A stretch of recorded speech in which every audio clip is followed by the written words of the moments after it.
Have you ever wondered if it's possible to drive all the way across the United States with the cheapest possible Tesla? This car on average gets just a few hundred miles of range, but with superchargers scattered throughout the United States, a few thousand miles and this car should be doable. And so I'm happy to say that's what we're gonna be doing in today's video. We're gonna be going all the way from the northeast of the United States all the way down the coast to the southeast. So driving all the way from Massachusetts down to Florida in a standard range plus, is it even possible? That's what we're gonna be finding out today. But also, is it convenient? What is the overall cost of all these stops in a Tesla? And then the last one, of course, can it even be done? Is it genuinely possible to make such a long road trip in such a basic Tesla? All right, and so with all of that being said, I guess it's time to make this camera handheld and just go to Florida. You know, I've actually got everything already packed up and I'm just ready to go. All right, and so now that we are in this Tesla, it is so hot. I've definitely got to take this sweater off. All right, here we are in the Tesla clothes. So I've probably driven, I don't know, 12 seconds since my last clip of me getting in the car. And you can obviously see how coastal we currently are. All behind me is beaches and all in front of me, I'll show you guys, is just the water. So let's actually just start putting in our information right now. As you can see, we're just gonna bring ourselves to the bottom of Florida, hit Miami in this GPS. We're just gonna wait for this thing to load, detect all of the superchargers across the country, which there's a ton of. And so when we hit begin trip, we are a total of 1,500 miles to go. But I guess there's nothing more to do than just start driving, you know, put this thing in drive and just hit the road. You know, I've been on the road approximately 7 seconds, but I'm feeling real optimistic right now. You know, probably cut to me tonight and I'll be having not so good of a time. My wheels are just coming undone nearly. Flash flood warning right on the top of my screen. And so right now, spirits are high, nothing can bring us down. But all right, here we go. Exiting my hometown off of the bridge and finally about to get on the highway. So I guess I'll just catch you guys once I'm at my first supercharger. I can't imagine there's gonna be much to see while just in my hometown. All right, so we're officially at our first supercharger, which seems like it is in New Jersey. And I went hundreds of miles, so I'm very surprised by how well this car is done. It officially says we have 30 minutes remaining. As you guys can see, it shows the Model S. Then it says the amount of time and miles it needs to be done charging. So I don't have very many miles left, as you see, but I have about 30 minutes of charging to go. And conveniently, it seems like these superchargers happen to be at great locations for stopping, eating, just hanging out in general. So I guess that's what I'm about to do. Probably go to the bathroom, get food, absolutely slam a few Red Bulls. I mean, I'm driving all the way across the country and I'm already getting tired. All right, so I've officially went into the store. I've gotten, you know, just a ton of ounces of water and came back. I was planning to just, you know, hang around for like 30 minutes because that was my expected charge time. But it seems like we're already done. And just like that, we are officially ready to just get back on the road. Just gotta do as I'm being instructed by my Tesla and put my Tesla key right here on my dash.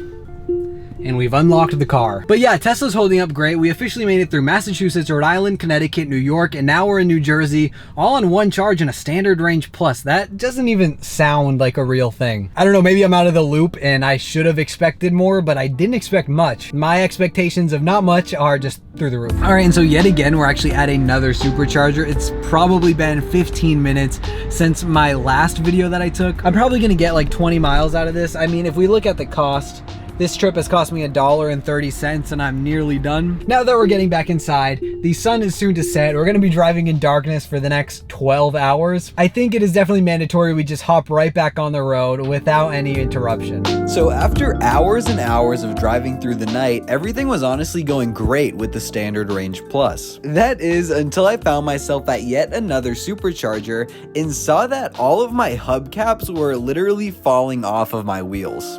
All right, so it is now kind of just the middle of the night, I would say, and I'm at a supercharger, but there's this one really weird thing that keeps happening with my car. It's just the fact that every time I stop at a supercharger, I notice that my wheels are just coming undone nearly. And so I have to continuously, violently just kick this thing in because it won't fit to my wheel. And now it is finally in place. But it's not without way too much effort just to drive without fearing the fact that you're gonna lose whatever it is. But this is only like my third or fourth supercharge, and I'm at the bottom of Virginia, almost North Carolina. So I've covered some insane ground so far. Like, I'm halfway across the country. I've only stopped a handful of times, definitely no more than 5. But yeah, the car's holding up fantastic. I couldn't ask for any better with it being the Standard Range Plus. And I think a little bit of my doubt was coming from subreddits and YouTube videos saying that the Standard Range Plus was annoying to road trip with, but I haven't found that at all. Also, the cost has been insanely low. Like right now I'm about 101 miles into this current charge and I've only spent $3. I literally could not ask for a better price. That is like so low. So after a few more hours and a bunch more superchargers, it's safe to say that I actually started enjoying this process, because the superchargers really are a great way to break up the seemingly endless road. All right, so it is currently, I think, 4 or 5 in the morning. There is absolutely zero sight of daylight to come. And yeah, the Tesla's doing better than ever. We're just another supercharger stop. I'm incredibly tired, but we are pushing through. And that's the update. Or at least that was until you saw earlier where I got a major flash flood warning and decided to make a bed in the back of the Model 3. Super crazy. And yeah, I don't plan on drowning, so this seems to make sense. Just pulled over in a random ass lot. Just real quick as an update, but we will catch you guys once again in the morning. I'm knocking out and trying not to drown. So we'll be back. All right, so good morning, everybody. It's about 8 a.m. now. I just drove to a charging station before I did anything. I mean, it is what it is. It was probably like comparative to sleeping in a prison. You know, there's a bed, you can sleep on it, but it's definitely not like a Tempur-Pedic. So that's my review on the sleep. 5 out of 10. It wasn't great, it wasn't bad. I had what I needed to sleep. I slept a few hours and that's that. So now I'm absolutely gonna get a coffee, because if I don't, I will die. Alright boys, this is what we needed this morning. Camera can see but I'm excited. Thank you. So I would say I'm about 80% of the way there, but this experience has honestly been awesome thus far. But the thing is, I'm just really enjoying driving, and with the vehicle so fun and so interactive and with such a good user interface, I'm just really enjoying taking control of the wheel. I've definitely charged under 10 times, which is pretty incredible for the thousands or 1,000 miles I've driven. Once I had my coffee and it took about 45 minutes to just wake up and start driving, I feel really awake. And I've been up for now what is 5-6 hours. It's about 1 p.m. So I'm about to wrap it up here, then I'm gonna get back on the road, probably have one more charge in Georgia and then one more in Florida, and then end up getting at my destination probably this evening. Also, I have to add, if you are new to driving a Tesla or you're about to drive a Tesla, I will say Tesla owners and people you interact with about your car are just the nicest people. So then after another countless amount of hours of driving, supercharging, and that just continuously repeating itself, we finally found ourselves getting to Florida. All right, and just like that, as I speak right now, I am passing the sign to enter Florida. So we have officially made it all the way across the country. I'm not quite at my destination yet, but I am super close. All right, I just figured this was, you know, a monumental milestone within this massive road trip. So just had to check in.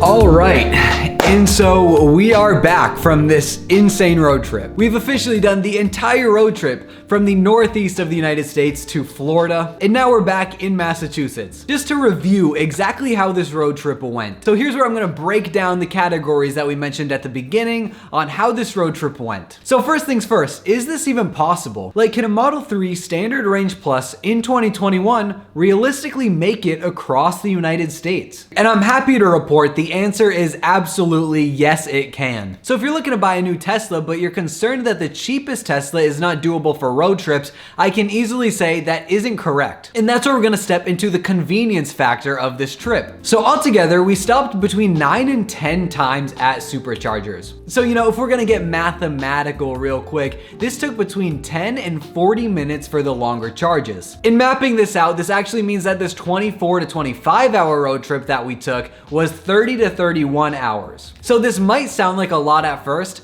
but when you're stopping at gas stations or when you're even just trying to find an open gas station in the middle of the night in an open state like Virginia, I can say that's honestly not too far off my experience doing this drive in a regular gas vehicle. It was never a problem of me not feeling safe by going into the middle of nowhere and trying to charge my car. They were always near food courts or malls or just lounges in general where I felt totally fine driving a little bit away from my route and then plugging my car in. And so these would also be times where I would want to stop anyway to go to the bathroom, to get a Red Bull, to get food, and just do anything you might want to do on a road trip. And so convenient, I would honestly say even with 4 or 5 or even 6 hours extra to this drive, I didn't find it inconvenient at all. So satisfactory, would you consider this all around just a good experience? When you're in a car that resembles a spaceship, it just puts a smile on your face being inside of the thing. Or I mean, maybe I'm projecting a little bit, but that's definitely the case for me. Even in the most basic car, the incredibly comfortable seats with the adjustable lumbar support and the fact that you can just have the car drive itself most of the time, whether it's morning, night, or just the middle of the day. If you want to put on autopilot and have this thing just cruise by itself, that is totally doable. Even without full self-driving, just with the standard package that you get when you get this basic car,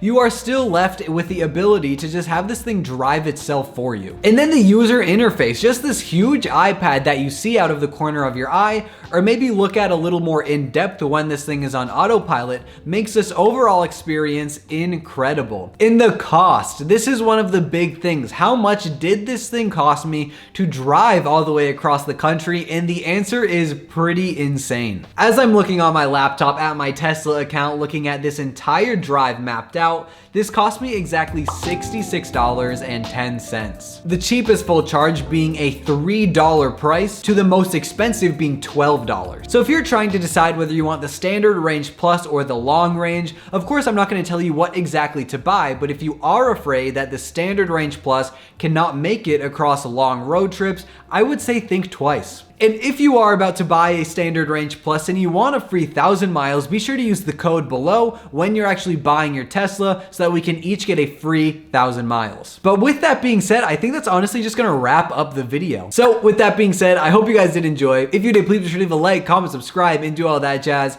My name is Turner M3. You guys have been YouTube, and as always, peace out.